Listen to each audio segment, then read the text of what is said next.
Are you dreaming about travelling again? I bet you are. So give yourself a break and listen to my brand new travel podcast. It's made for people like you, by people like you. And in these podcasts, there will be interviews with different types of travellers and the strange characters that I've met on the road, with stories and anecdotes from the last 32 years of my continuous backpacking and working around the world. Also, there'll be cynical destination descriptions and the occasional travel tip to smooth your journey. And for all the squeamish listeners out there, I just want to say that no studio was used or abused in the making of these podcasts or any of the recordings. So please check it out, and I hope you like it. Oh, and by the way, my name's Alan.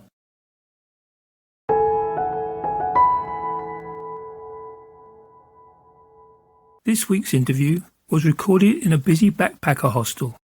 I hope the background chatter doesn't detract from your enjoyment as Sebastian laments about his cycling adventures, his stories on the road and travel philosophy. Thank you.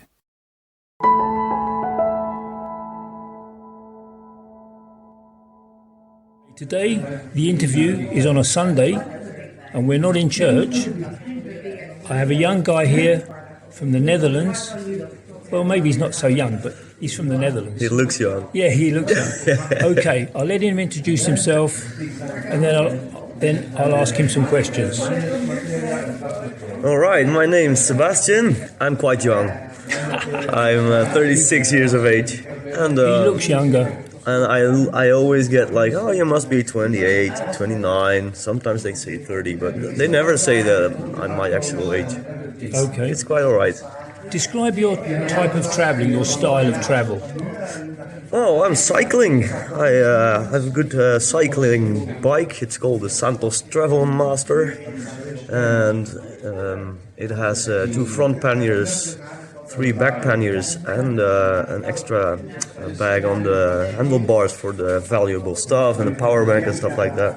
And how much would you say that weighs? What sort of weight is the whole bike? Depending on how much groceries I have done, but it's somewhere between 20 and 30.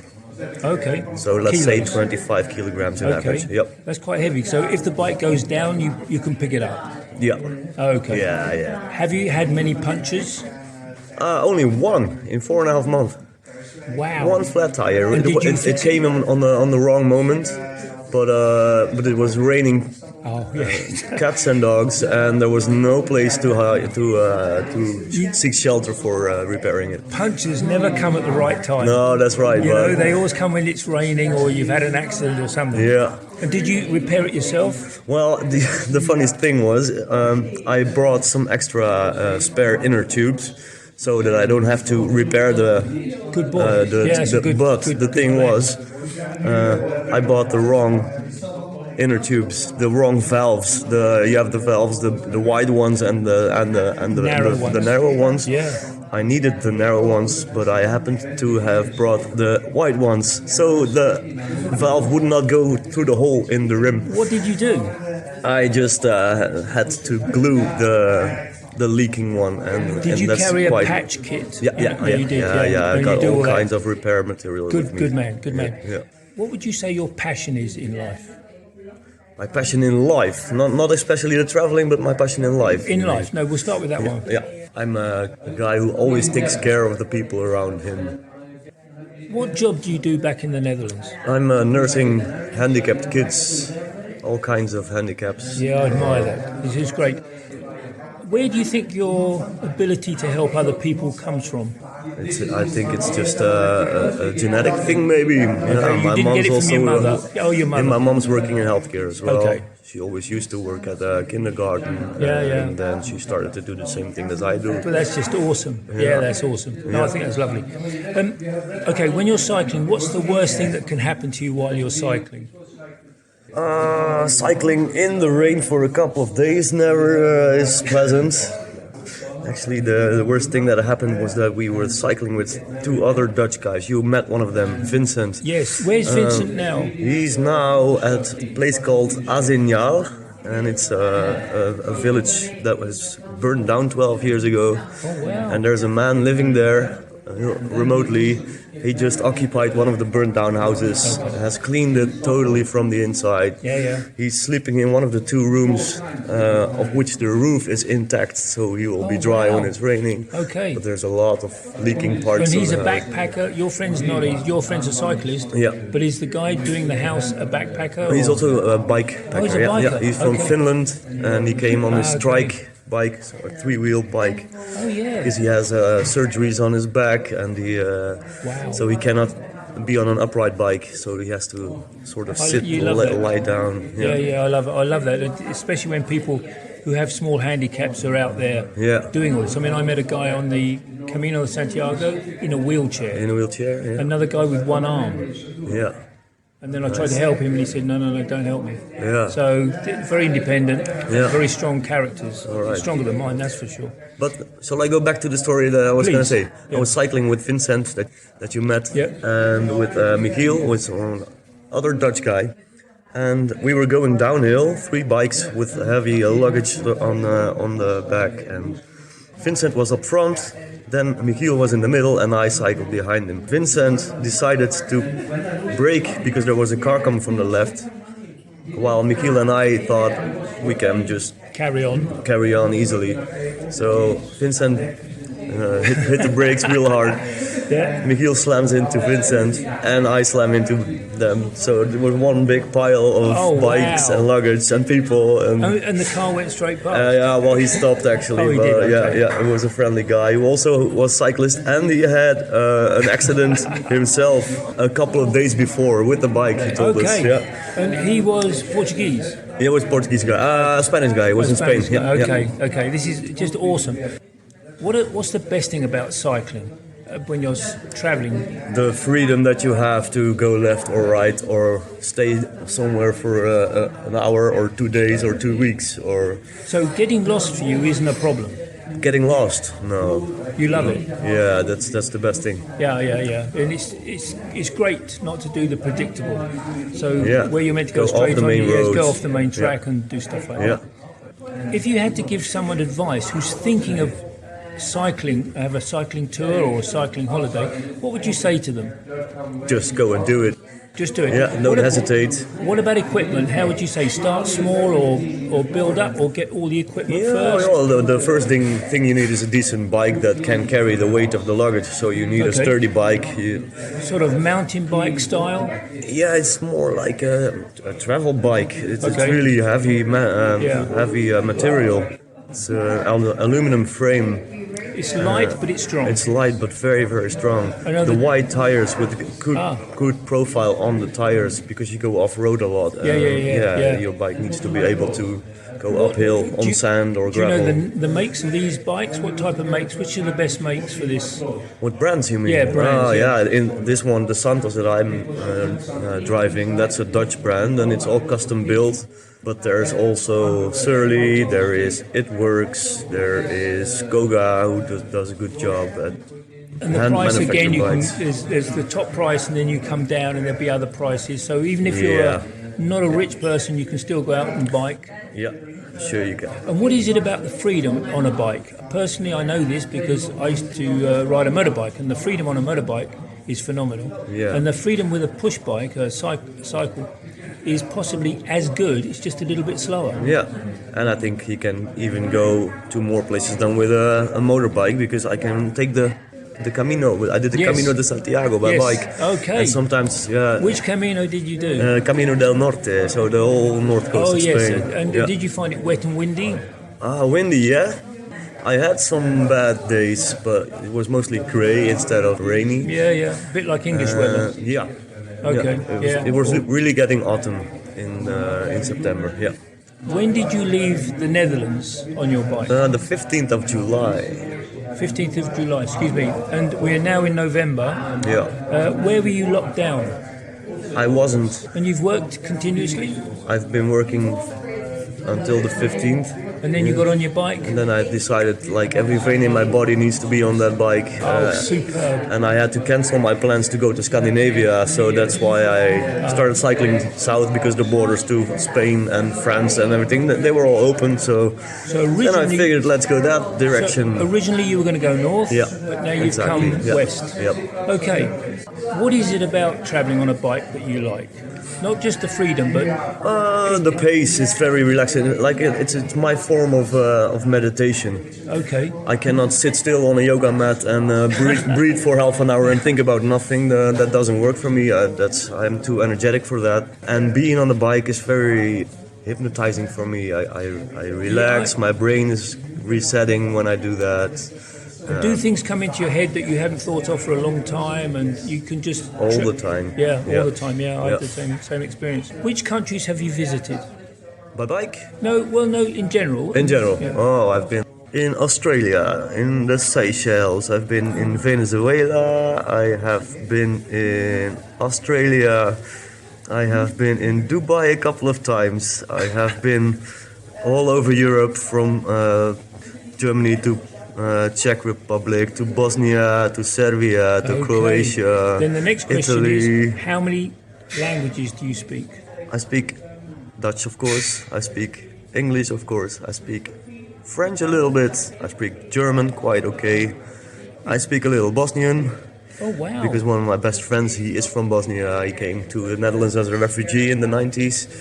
Italian? Can you speak Italian? No, not really. No. Because it's very similar. I mean, French and Spanish is very... Yeah, it's all similar, but no, I never developed Italian. Okay, only you're talking to a guy easy here. things. I'm struggling with English. What about countries you visited on your bike? Or on a bike? Let's see, I started in the Netherlands, of course. I did a part of Germany. I did a part of Belgium. I've done the whole east side of France first, from Nancy to Montpellier and Narbonne. And then after that I wanted to go to Barcelona in Spain, but then they closed it, the whole Catalonia area, because of the coronavirus. So then I had to stay in France for a while. So I went to Carcassonne, then to Toulouse, and then to the other side, to the Atlantic coast side. Okay, what is the most important for you, the destination or the travelling or the journey between the destinations? The destination changes almost every week, so it's not about the destination whatsoever. Okay. It's more about the goals that you have. Because I was gonna go to Barcelona, and then I had to stay in France, and then after that I went into Spain, and so that's why I did the Camino de Santiago. That was not even the plan when I left. Did you find that the Camino is like a big club? You meet lots of people. You meet up at the hostel at night, and you have food. And everybody is doing the Camino for his own reason, but you're all very similar minded and focused to get there, to get to that square. What is the one place you'd revisit? Ooh. If you could revisit one place. Finisterre. Finisterre? Finisterre was fantastic. It was the end of the planet, and that's how it felt. It was. Okay. Have you been to New Zealand? No. Okay. Is it comparable? No. Other than you said it's the end of the world. Yeah. Okay, when you get to the bottom of New Zealand, you can see the curvature of the planet. Yeah. And then if you go to the other end of New Zealand, there's a lighthouse. There's a beach there called 100-mile or 99-mile beach. Yeah. When you get to the end of there, again, you can see the curvature of the Earth because you're looking out and there's nothing there. Yeah. And it's just awesome. So for me, that is the end of the Earth. Yeah. But Finisterre is meaning, that's Latin for finis, and terra is earth. So it's absolutely. end of the earth. Yeah. So that's what the people used to think before Columbus figured that he had to take a boat and discover America. People really thought that was like the end. That's the most western point That's of the. fantastic, isn't it? Because I'm assuming that the monks that walked the Camino, this is what I heard. The story was they went to Finisterre to get the shells, shell, the Jacob shell, so they could actually prove that they'd actually done the walk. Yep, I've brought some. I found a couple of those shells on the beach there. Have you got any bad stories of travelling that have happened to you, whether you're on a bike or not? Just, no. Have you been robbed? Have you been mugged? No, I was in Venezuela when I was there. That's like 15 years ago maybe. And then when I was there in a club, there was a shooting, but it didn't affect involve you? me. Okay. No, it was just everybody had to get out of the club, and that's the only real bad thing that ever happened to me traveling. That's interesting because some people who are surrounded by violence wouldn't even see that as a bad thing. No. I was in Mexico City and a guy got shot outside where I was working, and everybody it's just normal. Yeah, it's just normal just procedure. just another day at the office. Yeah. What about a good story? What's when I say to you, come on, tell me a good story. What comes into your head? Well, I had a good experience with a wild hog once when I was sleeping. I was lying in my tent and I think I fell asleep at about 10 o'clock in the night. Where were you? This must have been somewhere in the north of Spain, but I cannot really. Okay. I just wild camp a lot, so I've been in a lot of places in the woods.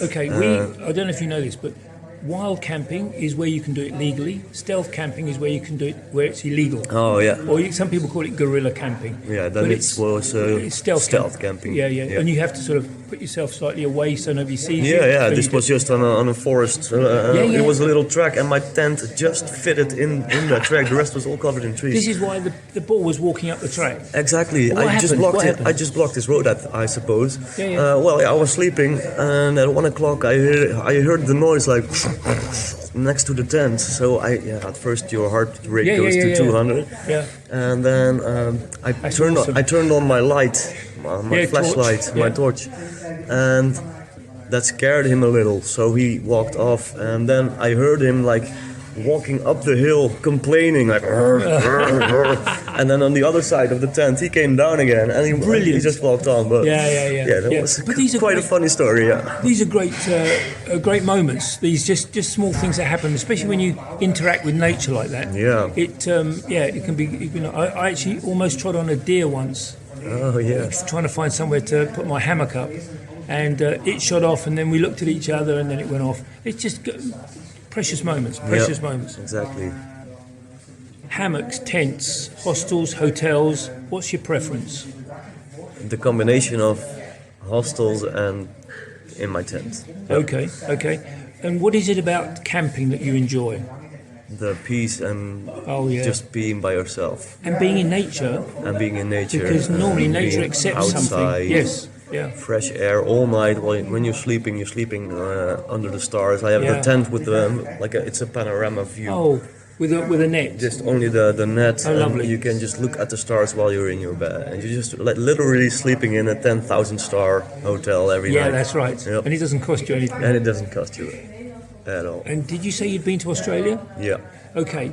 I find that the sunsets and sunrises, the stars in Australia are just awesome. It's just you can almost scoop the stars.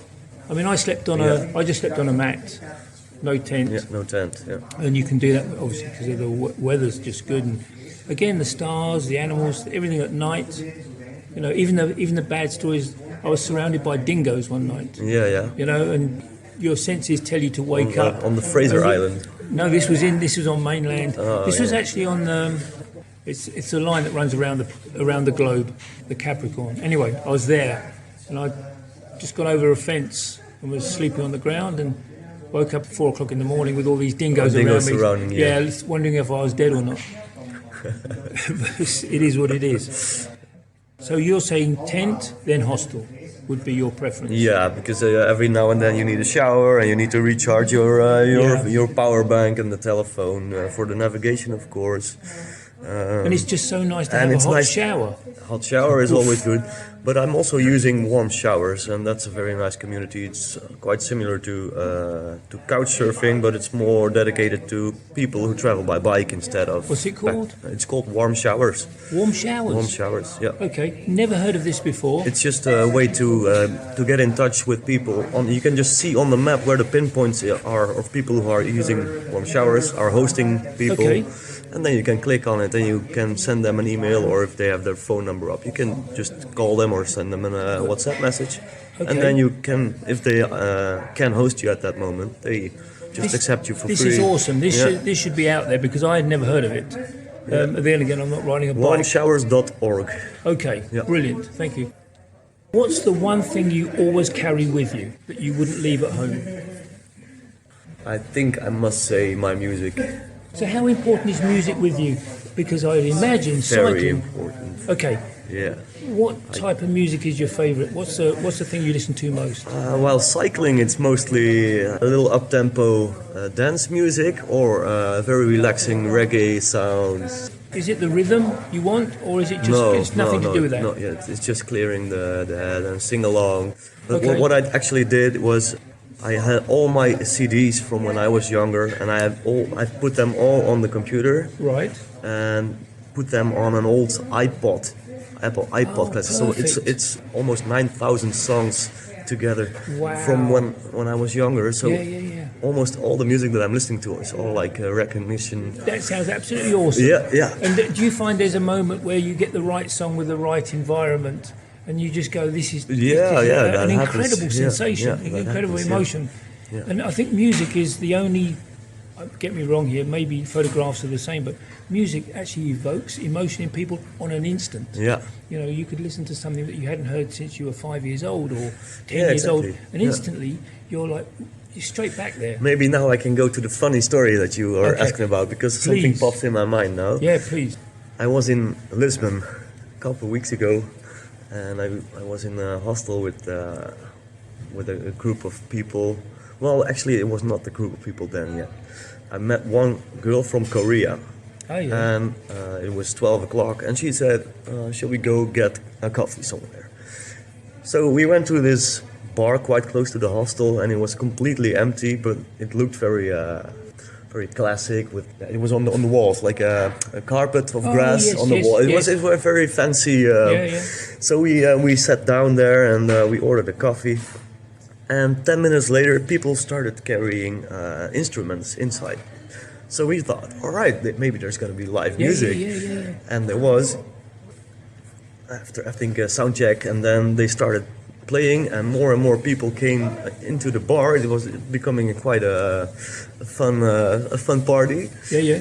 And I'm singing quite a lot. So I was singing along with all the songs that they were playing with the band. And then when they had a break in between, they came up to me and they said, "You have a good voice, man. You should come on stage with us." So then in the second Really? half of the show, Oh, so awesome. they asked me on stage and they gave me the guitar. I said I can play a song on the guitar. So that's what music does. It's just binding. It's bringing people together. But you can remember the words of a song. Yeah. Is it a hobby of yours or not? It's just something. Yeah. Play a little bit guitar. I'm not a pro, but I just can. Okay, what type of songs? What sort of? Just the easy to play songs, like maybe you know Wonderwall by Oasis. Yes, That's one of the songs I can sing. And there's this song "I Like Birds" by Eels. It's a fun song, and people always sing along, and that's one of the favorite things for me to sing. What about food?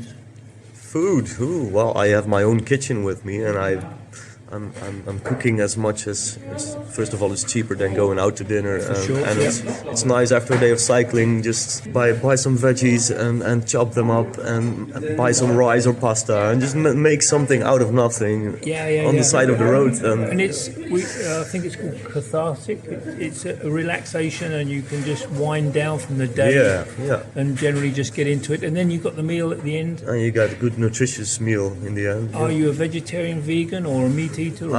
I used to eat way more meat than I do now, but I cannot say that I'm completely vegetarian. Okay.